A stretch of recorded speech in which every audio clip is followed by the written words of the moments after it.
After our performance, my three sisters and I came to get payment from the theater owner. Unexpectedly, that cheapskate only paid us half of what was promised. The audience wasn't thrilled, so you can only get half of it. That's ludicrous. Are you crazy? Listen, useless punks like you should be grateful that I let you perform here. Patty lost it and punched him in the face. He cried out and screamed that we were fired and then called security to drag us all out. Hi, I'm Anne, 15 years old. Currently, I'm living with my three older sisters in a small town in the state of Iowa. In our family, each person represents a distinct personality. Dove is the eldest. She's like the group's brain, the most intelligent, but extremely stubborn. Jasmine is the second. She's always cold, quiet, and very egoistic. Next is Patty, the joyous, energetic sweetheart who always makes us smile. And finally, me, the youngest in the family.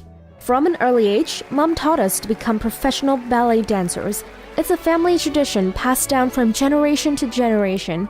Our mom and aunts once founded a ballet group called Bluebirds. After they retired, we became their successors. In the beginning, it was easy. When we were still little girls, we were very popular and even had fans. However, after we grew up and our mom passed away, things started to get difficult. Dove had to replace our mom's role to take care of everyone. Performing was also harder when people only wanted to see cute and talented little girls instead of grown-ups.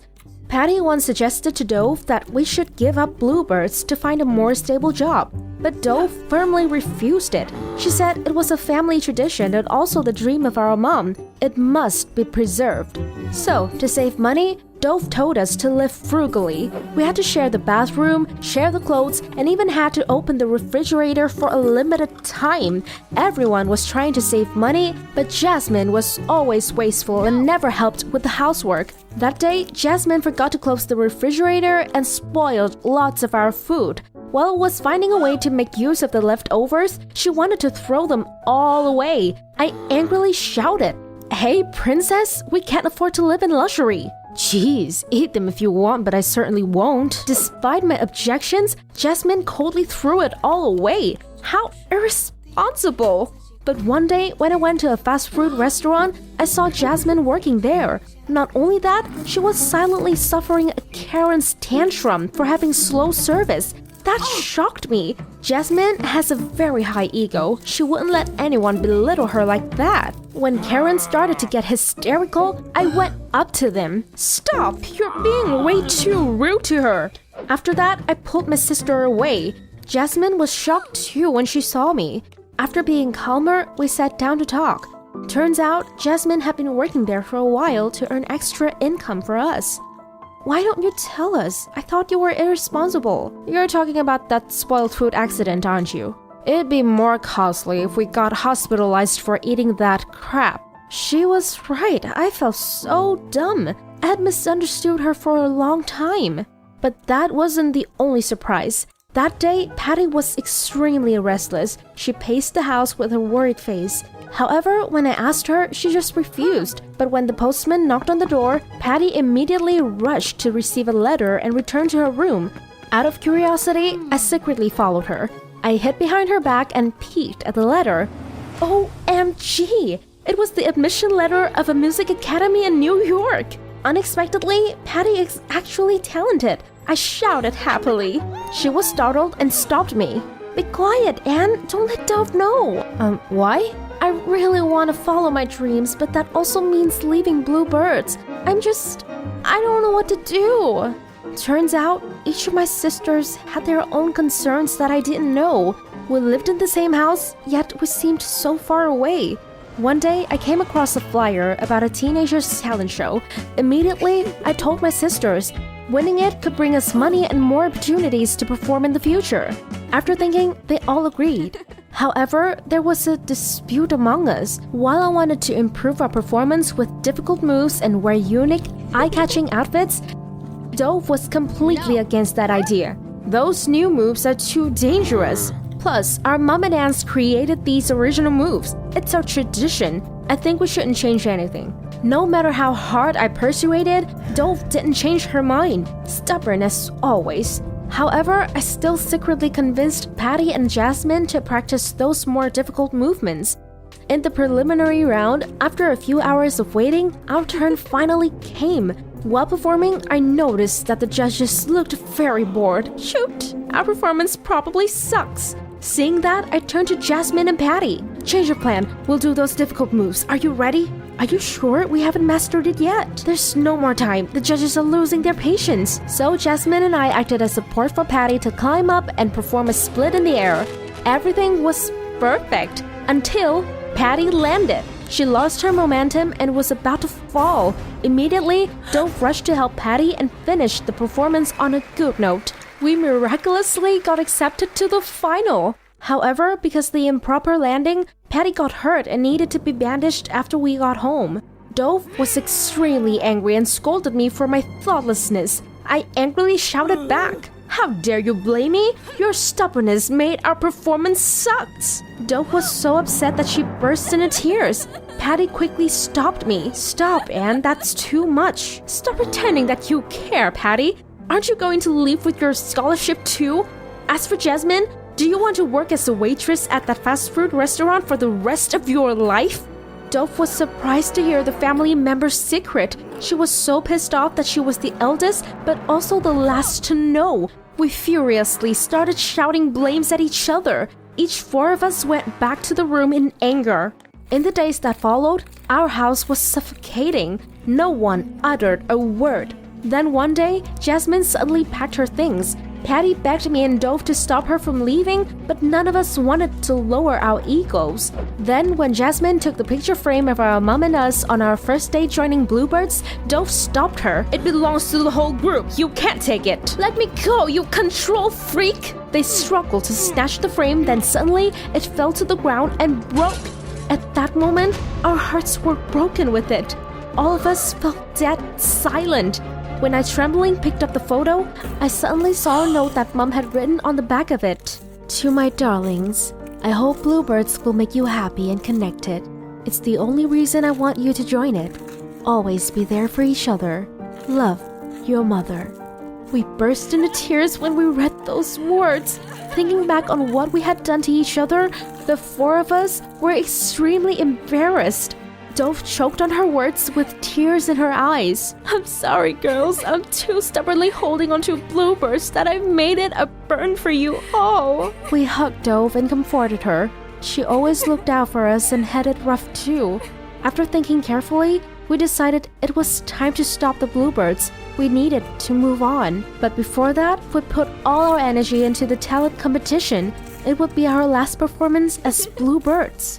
From that day on, we practiced day and night. Dove became much more creative with new moves and ideas. Patty and Jasmine were also practicing with all their minds. On the day of the finals, Bluebirds competed with all their passion and energy. In the end, we placed the second. All four of us hugged each other happily. Watching the end of Bluebirds, we were heartbroken, but we understood that it was an opportunity for a new journey, a new future. Bluebirds, with his sweet memories of our mom, will forever remain in our hearts, wherever we are.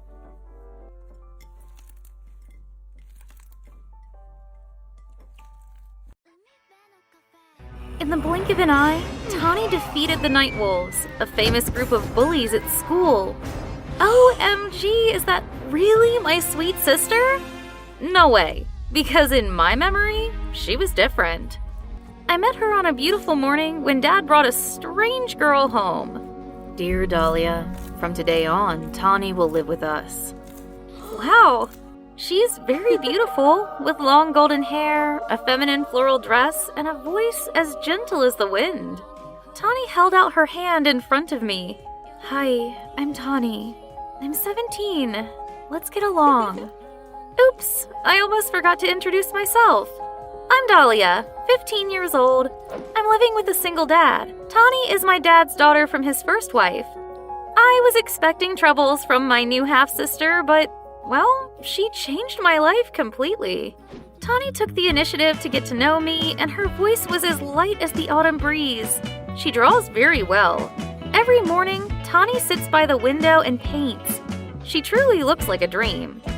We got to know each other and became close during that vacation.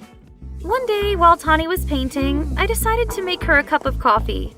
But as soon as I got there, I tripped, sending my coffee cup all over the painting and Tawny's skirt. I panicked. "Oh my god, I'm so sorry! I ruined your painting!" However, Tawny just smiled gently. "It's okay. I can draw another one. You don't get burned, are you?" She's such an angel. I sighed. "You're so kind, Tawny. I'm worried you'll be taken advantage of at your new school." "Well, I hope you can help me get used to our school then." I reluctantly nodded, even though I was scared inside. I didn't want her to know that I was bullied at school. However, as soon as I entered the school, a bunch of badasses were waiting for me at the gate. It was the Night Wolves, a famous bully group at this school. I grabbed Tawny's hand and pulled me the other way, but they stopped us. The leader grabbed my backpack and dumped all the contents on the ground. "Where's the money?"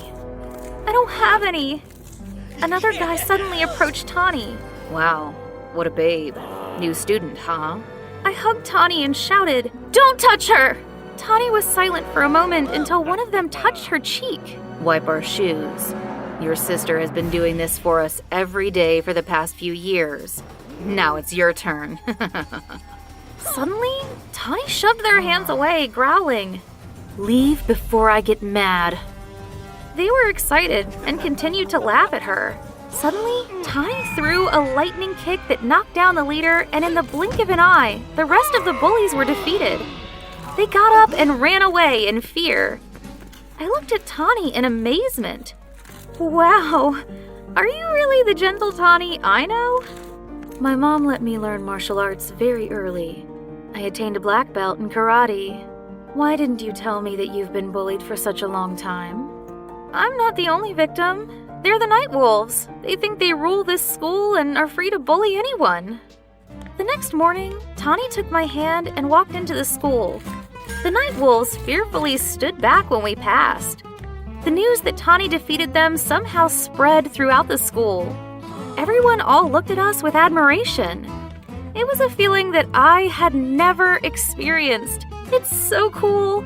Tawny said she would protect the weak at all costs. She's just like Wonder Woman. One afternoon, my sister and I happened to see the Night Wolves bullying another student. Tawny immediately approached them, breaking a nearby wooden board, startling everyone. She carried the leader by the neck. "Don't do that again." It feels awesome to have such a cool sister. But there was something even more surprising. Later that day, the bullied student came to me and shoved some money into my hand. I firmly refused it, but she said, "If it weren't for you and Tawny, I would have been beaten and those bastards would have stolen my money anyway. Take this as a thank you gift." Then she ran away. Suddenly, the ticket to an upcoming music show that I had been wishing for flashed in my mind. A perfect plan popped up in my head. I composed a message with a picture of Tawny with the caption, "Share this. It will save you. If you're bullied, call me. I'll protect you for $10. Of course, I hid it from Tawny. My message spread like wildfire. From that day on, I kept calling Tawny every time a bullying happened while she bravely fought all the bullies in the school. Each time like that, I silently accept the money without telling her. And Tawny was happy, simply because she could help others. One day, an anonymous girl called me to say that she needed help. There was a delinquent threatening her. But we were fooled. It wasn't just one delinquent, but a bunch of big, muscular thugs. We had never met them before. Apparently, they're not students in our school. No one was bullied. We were trapped. They slowly surrounded us with triumph. Tawny took my hand to run away, but they held her back. "Oh, don't leave us, baby. You already took our money." Tawny was angry. I've never received any money from anyone. "Really? Ask your sister." Tawny glared at me. I had to confess. Yes, someone called me saying that she was threatened and needed our help, She even sent me money to pay for your protection. I'm sorry for hiding it from you. Tawny looked hurt, but she still pulled my hand and said firmly, "We don't need the money, and we don't like fighting." The thug roughly pulled my sister's arm, causing her pain. They quickly got into a brawl. Luckily, I was able to call the police. After the fight, my sister's face was covered with wounds, but she didn't blame me. On the way back, she said, "Dahlia, give people back the money you received. I can give you money for the music show. I learned martial arts only to protect myself and others, not to abuse it and become a mercenary." At that moment, I felt very ashamed. I apologized to Tawny and we hugged each other to make up. My dishonest business ended that day. I did as Tawny asked and stopped accepting calls. Because of me, Tawny got hurt. I also signed up for a self-defense martial arts course to protect myself. As for Tawny, she's back to being as peaceful and gentle as she always loves.